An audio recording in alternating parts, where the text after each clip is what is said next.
लगा देंगे और वे ऐसे ही पानी से आग लगाते हैं।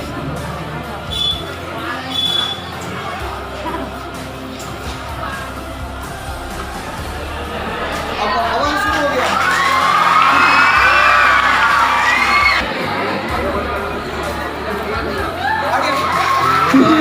साइंस के साथ जादू को ना मिलाया जाए ना तो बोर हो जाओगे, दोनों मिक्स करके। चलो अब लोग दिख रहा है, छोड़ दे और निकला जाए। ठीक है चलो लो।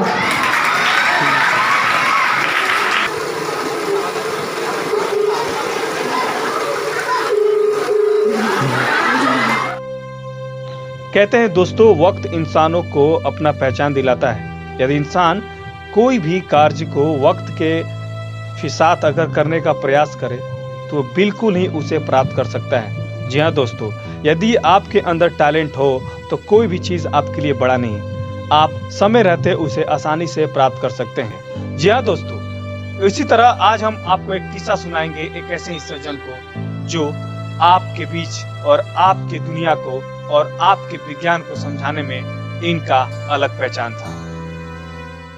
नमस्कार दोस्तों, आई एम हर्षित राज लखराजो। स्वागत है आपका अपना YouTube चैनल टीम आना पे। जी हाँ दोस्तों, कहते हैं science is a logic not magic. Of course friends, I am talking about mister Manohar Kumar. जी हाँ, मैं एक्चुअली उनके करेंटली देख लीजिए, मैं उनके गांव पे हूँ, उनके पैतृक गांव पे आ चुका हूँ और आज इनसे मिल करके जानेंगे कि उन्होंने तमाम एक्सपेरिमेंट जो इन्होंने किया है, हाई स्तर से लेकर के बड़ी बड़ी चीज़ों पे उन्हें एक संस्था में काम किया है, इन सभी छोटे छोटे पहलुओं पे हम जानेंगे और ख़ास करके हम इनसे मिलके ये महसूस करेंगे कि इनका जो सफ़र है, जो साइंस का ऑर्गेनाइजेशन है, वो किताबों से लेकर के इस बड़े मंच तक कैसे पहुंचा है। जी दोस्तों, इनके बारे में मैंने कहीं पढ़ा था, यूट्यूब पे भी देखा और मैंने ब्लॉग्स में भी पढ़े।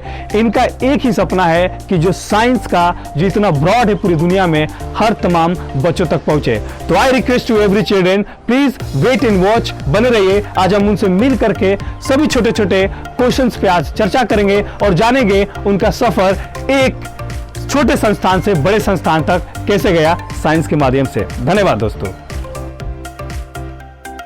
हाय दोस्तों, जैसा कि मैंने आपसे प्रॉमिस किया था, आज मैं उनके सामने बैठा हूं और मैं आपसे यूं कह दूं कि सभी छोटे छोटे साइंस से संबंधित जितने भी हमारे क्वेश्चंस होंगे आज हम इनके माध्यम से सीखेंगे।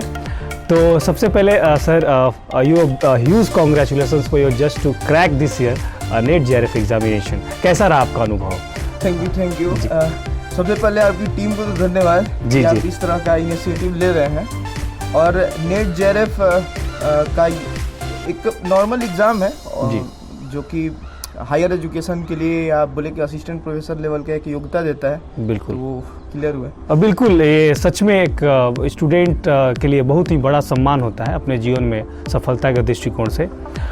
एक और सबसे बेहतरीन जो बातें, काफ़ी आम जन लोग हैं जो आपके बारे में सिर्फ यूट्यूब पे देखा है, ब्लॉग्स में पढ़ा है, फेसबुक पे विजिट किया है, लेकिन मैं आप चाहता हूँ कि आप अपने थोड़ा सा मौखिक रूप में उन सभी बच्चों को अपने बारे में बताएं ताकि उन्हें बेहतर लगे। क्योंकि मेरा इंट्रोडक्शन यही है, नाम मनोहर कुमार हुआ। जी। और IRO का मैं फाउंडर हूँ, ऑर्गेनाइजेशन है IRO, और साइंस के फील्ड में NCSC से जुड़ा शुरू में और उसी का डिस्ट्रिक्ट कोऑर्डिनेटर, अभी भी ज्वाइंट डिस्ट्रिक्ट कोऑर्डिनेटर हूँ। और फिर गांव से एजुकेशन हुआ, फिर उसके बाद जैन स्कूल, फिर जैन कॉलेज, पटना कॉलेज, और उसके बाद अभी BHU से हायर एजुकेशन चल रहा है। जी, ये आप BHU से अभी जो है हायर एजुकेशन कंप्लीट कर रहे हैं। तो एक चीज़ जानना चाहेंगे, मतलब ये थोड़ा सा मुझे बार बार ये सवाल परेशान कर रहा है कि आपका, जैसा कि मैंने बैकग्राउंड में थोड़ा सा देखा, इस चीज़ को मैंने पढ़ा कि आपका बैकग्राउंड आई थिंक जियोग्राफी रहा है। जी, तो जियोग्राफी रहा और ये फिर टर्न कर गए साइंस के क्षेत्रों में, ये कैसा कुछ मैजिकल है, इसके बारे में कुछ बताते हैं। देखिए क्या है ना कि कभी भी किसी को अपना लिमिट नहीं बांधना चाहिए, बाउंड्री में नहीं आना चाहिए। देखिए सर आइजैक न्यूटन का आप नाम सुने हैं, सब कुछ लोग जानते हैं कि भाई ये फिजिक्स के बहुत बड़े विद्वान है। एक्चुअल में इनका सब्जेक्ट कभी फिजिक्स रहा ही नहीं। ये BA, ये जो है आर्ट्स के स्टूडेंट थे और इनका फिलोसफी और लॉ इनका सब्जेक्ट रहा था, इकोनॉमिक्स भी इनका था। हाँ, तो ये दिखाता है कि आप किसी भी फील्ड से किसी भी फील्ड में जा सकते हैं। देखिए ज्योग्राफी जो है ना मेरा सब्जेक्ट है और साइंस मेरा पैशन है। जैसे किसी बच्चे का पढ़ाई और क्रिकेट खेलने से कोई संबंध नहीं है, वो उसका अलग है। जी, कहते हैं ना कि passion is greater than your anything subject, so it's very important. जैसा कि सर ने बताया कि साइंस इनका पैशन है। वाकई में आज हम जैसा कि जानते हैं पूरी वर्ल्ड जो है साइंस को फॉलो करता है। एक सफ़र धरती से इंसान का आसमां में गया, इसका सबसे बड़ा कंट्रीब्यूशन साइंस का है। सर, एक जो खास चीज़ हमें बनाता है, जो आपका IRO जो ऑर्गेनाइजेशन है, यह किस रूप में और किस स्तर से साइंस के क्षेत्रों में काम कर रहा है, आज के डेटेड से कुछ बताइए। देखिए, जैसे इसका तो पूरा नाम हुआ इनोवेशन एंड रिसर्च ऑर्गेनाइजेशन। ये विज्ञान प्रसार है, DST के अंडर में, भारत सरकार की संस्था है। तो उसी के अंडर में पूरे भारत में लगभग 2300 साइंस के क्लब हैं, उसमें से एक ये है। और हम लोग ये कोशिश करते हैं कि जनता तक ये साइंस है आम रूप में कैसे पहुंचे, सरल रूप में कैसे पहुंचे। क्योंकि साइंस कहते ही लोगों को लगता है यार इतना इक्वेशन ये वो, तो वो ना हो, डेली लाइफ में वो कहाँ यूज करते हैं। वही मोटो है कि बच्चे जो, देखिए बच्चा पढ़ता है ओम का नियम, ट्रांजिस्टर, कैपेसिटर सब पढ़ा है, लेकिन आज तक देखा नहीं है। बिल्कुल, है ना। तो वो है कि किताब से उसको आम जीवन तक पहुंचाने का मेन मोटो IRO का है। मतलब सर, फीलिंग कराया जाए सभी बच्चों को जो होनहार होना चाहते हैं छात्र में। हाँ, एक्चुअली साइंस पढ़ने का सब्जेक्ट है ही नहीं, ये सीखने का है। अच्छा, है ना। ये चीज़ें आप अवगत कराना चाहते हैं सभी तमाम स्टूडेंट्स को कि वाकई में साइंस जो है एक सीखने की चीज़ है, लर्निंग सब्जेक्ट है, इसे अपने दृष्टिकोण से समझा जा सकता है। जैसा कि मैं बता दूं, सर ने 2013 में, आई एम राइट, 2013 में इन्होंने बिहार बोर्ड में अपने आई थिंक 10th रैंक आपने हासिल किया। एक छोटा सा उसका अनुभव आप शेयर कीजिए कि किस स्तर से वो इस तरह टॉप 10 में रहे हैं। देखिए, सारे टीचरों का योगदान है कि उनके बदौलत हम टॉप 10 में रहे। बिल्कुल सर। सबसे पहला ये चीज है कि जब हम सोते थे तो भी हमको ये दिखता था कि वो सारा कुछ जो है, देखिए पहले आपको जो करना है ना उसको फील कीजिए। हम पहले से ये फील कर रहे थे कि यार हम मतलब टॉप करेंगे, और क्योंकि मोटिवेशन मिलता है, क्योंकि कोई काम क्यों करे जब तक कुछ मोटिवेशन ना हो। तो हम यही चाहेंगे कि ऑल स्टूडेंट जो है ना, एक तो देखिए सीखने के पर्पस से पढ़िए कि इसका डेली इस्तेमाल है भाई, जीवन में आगे काम है, तभी आप पढ़ पाइएगा। एग्जाम पर्पस से आप नहीं पढ़िएगा। तो हम ये सोचते थे कि भाई लॉन्ग टर्म इसका यूज है मेरे जीवन में, इसलिए पढ़ते थे, और उसका रिजल्ट ये रहा कि हम टॉप 10 में भी हैं। बिल्कुल बिल्कुल सर। एक चीज़ जो मैंने कटिंग न्यूज़पेपर्स में पढ़ा कि आपने irrigation of mobile miss call, how is possible sir? ये बहुत छोटा सा कॉन्सेप्ट है कि जब आप कॉल करते हैं तो मोबाइल में वाइब्रेशन होता है। बिल्कुल। तो हमने सोचा कि यार जब वाइब्रेशन होता है तो इस वाइब्रेशन के यूज बाहर किसी मोटर को ऑन करने में किया जाए। और जैसे ही कोई कॉल करता था वो वाइब्रेशन का जो 1.5 वोल्ट था वो बाहर सप्लाई दे देता था, और फिर उसके बाद वो एक स्विच के रूप में काम करता था। It's very logical, you know. आपने एक ब्लॉग टैग में लिखा था कि science is a logic not magic. Sir, इसका क्या, what is the mystery of this sentence? देखिए बता रहे हैं, क्या है ना कि जब हम साइंस शो में जाते हैं वहाँ पे करते हैं तो जो आम जनता है, कुछ एक्सपेरिमेंट जब हम करते हैं तो उनको लगता है यार ये मैजिक है जी, और उनको लगता है कि नहीं ये जादू ही है, ये और दूसरा नहीं हो सकता। तो इसीलिए हमने कहा कि नहीं ये जादू नहीं है, ये लॉजिकल है, और फिर उसको हम एक्सप्लेन करते हैं। क्योंकि भारत में अंधविश्वास भी देख रहे हैं किस स्तर पे है। तो कहीं ना कहीं ये स्टूडेंट तक सीमित न रहे, आम जनता तक जाए। एक जो पढ़ा लिखा नहीं है वो भी जाने, करता सारा कुछ साइंस का ही है लेकिन जानता नहीं है कि ये साइंस है। हो सबको। इससे तो सर काफी मैजिशियन नाराज होंगे आपसे। मैजिशियन क्यों नाराज होंगे जी? हाँ, हम तो वो अपना काम कर रहे हैं, हम अपना काम कर रहे हैं। जी बिल्कुल, क्षेत्र अलग अलग है। Sir, actually I watch on YouTube, specially मैंने आपका किसी स्कूल संस्था का आपका लाइव सेमिनार देखा था। तो वो किस स्तर का सेमिनार था? क्या आपको इनवाइट किया गया, या फिर may be in futures academy invite करता है तो आप वहाँ पे किस स्तर से अपना अग्रेशन देना चाहेंगे? हाँ देखिए, अभी तक 20 स्टेट में साइंस हो चुका है। 20 स्टेट्स में? हाँ, साउथ से लेके नॉर्थ में, उधर तमिलनाडु, कर्नाटका, वेस्ट में गुजरात, महाराष्ट्र, जितना है जी, और पंजाब वगैरह भी जी। तो वहाँ पे जो बड़े स्कूल्स हैं जी जी, तो वो हमें इनवाइट करते हैं। हाँ। और आपके चैनल के थ्रू भी जो देख रहे हैं, अगर किसी स्कूल के प्रिंसिपल है या कोई लोग भी हैं, ऑफ कोर्स वो बुलाना चाहे तो हम उसके लिए रेडी हैं, बिल्कुल आएंगे। बिल्कुल।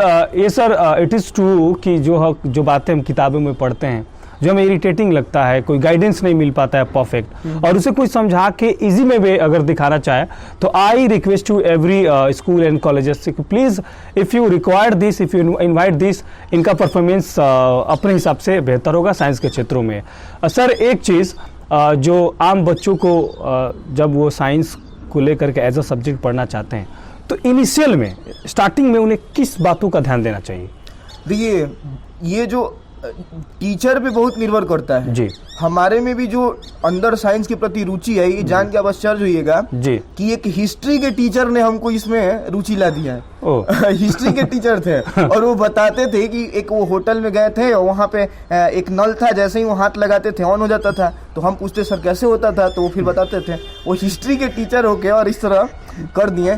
तो बच्चों को चाहिए कि टीचर जब उनको बताएं तो बताएं कि इसका यूज कहाँ करोगे। आप देखिए कोई चीज क्यों पढ़ा जाए, जब तक नीड ना हो क्यों पढ़ा जाए, तो बच्चा को बताया जाए कि आपको ये क्यों पढ़ना चाहिए, इसका कहाँ पे यूज कीजिएगा। ऑब्वियसली अगर ये किया जाए तो वो बच्चा बिल्कुल इजी में भी उसको लेना चाहेगा। हाँ, और देखिए ये जो साइंस शो करते हैं तो ये स्कूल में जाके हम यही करते हैं जी कि वहाँ पे बच्चे को अच्छी तरह समझ में आ जाए, और बाकी स्कूल को भी काफी अच्छा फायदा होता है क्योंकि स्कूल का मोटो भी सेम है, बच्चा प्रोग्रेस करे, हमारा भी मोटो सेम है। बिल्कुल।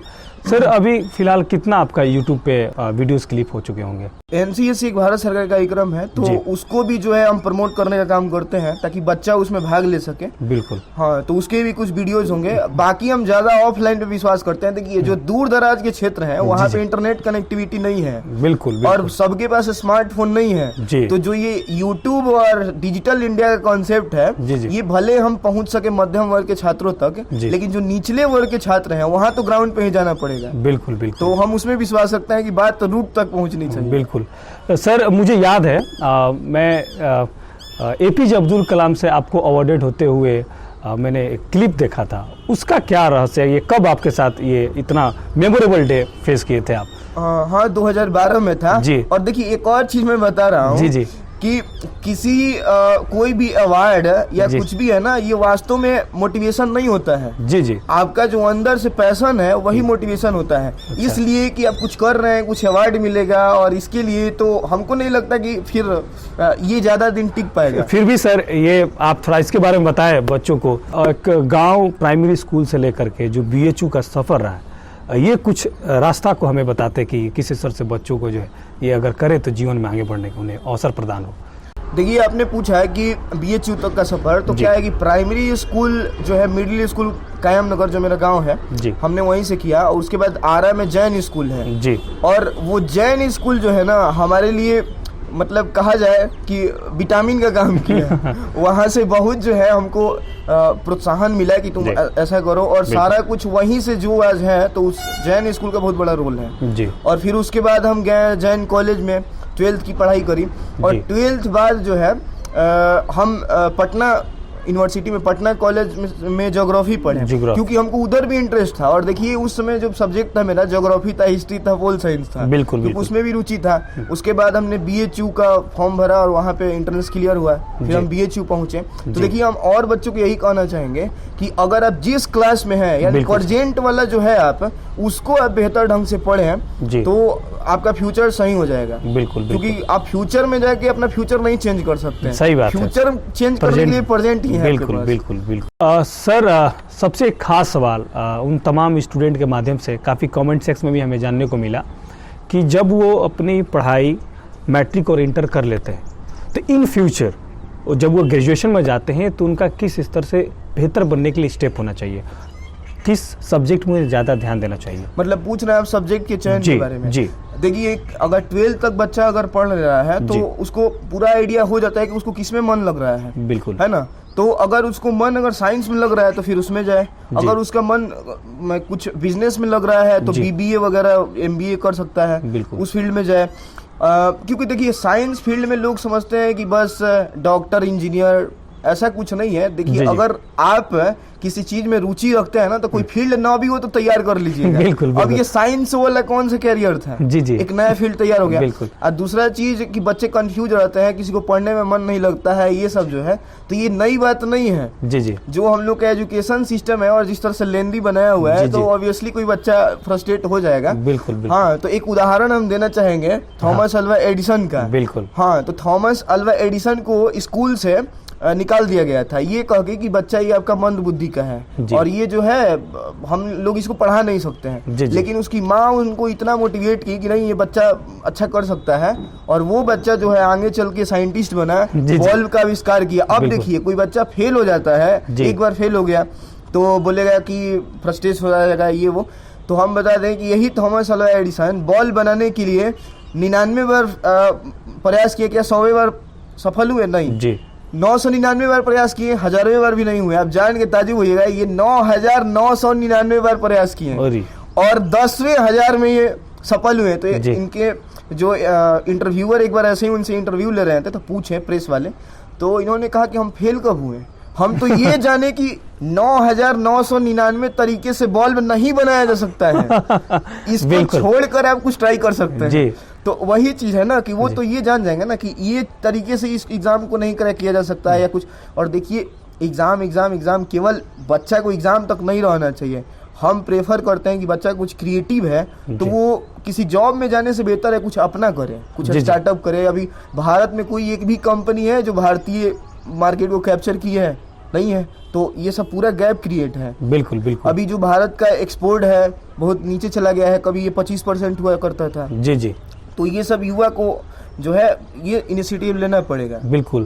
कहते हैं दोस्त, efforts is a way of success. अगर आपका प्रयास सही दिशा में हो, सकारात्मक दृष्टिकोण से हो, तो आप किसी भी चीज को अचीव कर सकते हैं। देखिए इस पे एक स्टेटमेंट हमको याद आ गया। जी, जी। Actually I believe in that philosophy Of कि course. If you want to be best that you will be number 1, of course but if you want to do unique you will be only 1। अगर आप औरों जैसा करेंगे, कुछ अच्छा करेंगे तो आप उनसे बेहतर हो सकते हैं, लेकिन आप एकदम अलग करेंगे तब तो आप यूनिक हो जाएंगे। जी। तो आप बिल्कुल। अपना देखिए कि क्या यूनिकनेस है, उसमें आगे बढ़िए। जी जी कोई जरूरत नहीं है भेड़ चाल में चलने की। बिल्कुल बिल्कुल। वैसे सर मैं आपका ज़्यादा समय नहीं लूँगा because we are going to last station. एक ट्रू बात है जो अक्सर हम लोग सुनते हैं, काफ़ी एस्पिरेंट ऐसे बातें अपने बीच में कहते रहते हैं। इट इज़ ट्रू दैट कि लाइफ में बेहतर बनने के लिए, सक्सेस होने के लिए पैसा एक बैरियर होता है, पैसा बाधा है पैसा। देखिए आज के जमाने में तो पैसा बिल्कुल बैरियर नहीं है जी। क्योंकि अलग अलग स्रोत हैं। और देखिए अपना ही हम उदाहरण ले लें तो जी। हमारे पास भी पिताजी चूंकि ग्रामीण चिकित्सक हैं, उतना ज्यादा ये नहीं था, तो हम भी सरकारी स्कूल से ही पढ़े हैं। जी। अच्छा एक और उदाहरण देंगे कि एक मजदूर था जी जी जो कि बुक बाइंडर का काम करता था, जी सर। किताब मढ़ने का। जी। ठीक है, और वो उसके पास जो भी बुक आता था वो पढ़ के, वो बुक पढ़ के इतना नॉलेज गेन कर लिया है कि उसने बिजली का आविष्कार कर डाला। आप उसको माइकल फैराडे के नाम से जानते हैं। दरअसल जी। हम साइंटिस्ट की बात कर रहे हैं। जी जी जी जी। तो अब समझ लीजिए कि जिसके पास अगर करने का जुनून है जी तो सर। पैसा फिर कहीं ना कहीं से उसको अरेंज हो ही जाता है। और आज के ज़माने में जिस तरह से गवर्नमेंट एजुकेशन को फोकस कर रही है जी। या जो जैसे संस्थान है BHU DU ये सब, तो वहाँ पे अगर बच्चे पहुँच जाते हैं तो उनके लिए पैसा बैरियर नहीं होगा। और एक और बात हम कहना चाहेंगे कि जिनको लगता है ना कि पैसा दिक्कत कर रहा है, जी जी तो उनके पास ओनली वन ऑप्शन जी है, सर। वो है उनका टैलेंट। बिल्कुल। क्योंकि पैसे के बैरियर को बस टैलेंट ही तोड़ सकता है। जी और बहुत सारे चीज में नेपोटिज्म ये वो है, वो सब पैसे वाले पे चलता है। जी, जी। टैलेंट है तो आप उसको पेनिट्रेट कर सकते हैं। तो बिल्कुल बस सर। उन पे फोकस कीजिए, जितना ज्यादा से हो ज्यादा बुक पढ़िए, क्योंकि आप बुक पढ़ेंगे उतना। देखिए स्वामी विवेकानंद कहा करते थे बिल्कुल। कि अगर आप बुक से दोस्ती कर लेते हैं तो समझ लीजिए कि आपके पास नॉलेज का भंडार हो जाएगा। जी सर। और कहा जाता है कि 5-6 हजार वो बुक पढ़ चुके थे और आपका डोमेन इतना बड़ा हो जाएगा कि कोई भी व्यक्ति कुछ भी कहे वो आपको पहले से पता होगा।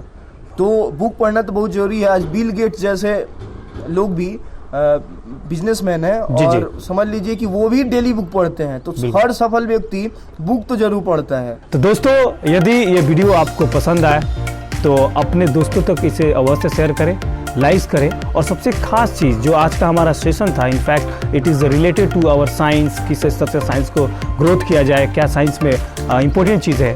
धन्यवाद दोस्तों आपका बने रहने के लिए, और साथ में साथ आपको बहुत बहुत ज़्यादा बधाई और बहुत बहुत ज़्यादा धन्यवाद कि आपने अपना कीमती समय हमें दिया। बहुत- हाँ।